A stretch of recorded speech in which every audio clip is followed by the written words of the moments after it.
And now it's time for my review of The Warrior Princess and the Barbaric King. That right there is the Warrior Princess Seraphina of the West.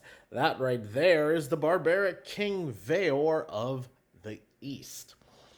The West sees the East as barbarians, as cruel, as uncouth, as uncivilized. And the West, unfortunately, has very little in the way of resources. Their land is ravaged by drought and famine, and the only thing that they can do to survive is to attack the Western barbarians and try to steal their resources from them. They are very natural, they're very magical, they're big and strong, and it seems only natural to go after them. Seraphina ends up losing a fight just barely to Veor and is captured. And Veor gives her a engagement necklace, which you can see her wearing right there, while she is unconscious. He has fallen in love with her instantly, and now is trying to sort of Stockholm syndrome her into loving him and marrying him. Spoiler alert, it works. Also, spoiler alert, the West, not as barbaric as you might think.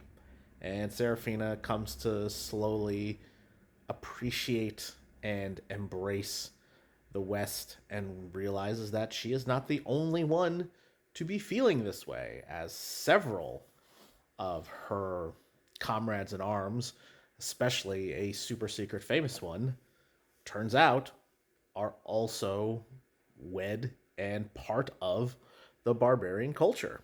So she eventually changes her mind and decides that it's worth working towards joining East and West in a mutual beneficial agreement of resource exchange, etc., etc. So, is this good? I would say that the writing is, it's very standard fare. Like, there's dwarves, there's fairies, there's dragons, there's evil demon thingies. Like, it's all there. You've seen it a million. If you play Dungeons and Dragons at all, you've seen it. But BG3, you know, Baldur's Gate 3 has done this better. Obviously, it's a video game, but like, you know, there's not a stat screen in here. It's not an isekai. It's not based in a video game, but it still feels very fantasy 101. The writing is, like I said, not that good. But the characters are nice and likable, and Seraphina is very pretty. Um, it's just one of those things where, like, you've probably seen everything that this is there. I give it a 7.5 out of 10, which is kind of low for me. Recommend it only if you particularly like fantasy a lot, but also don't mind it being generic.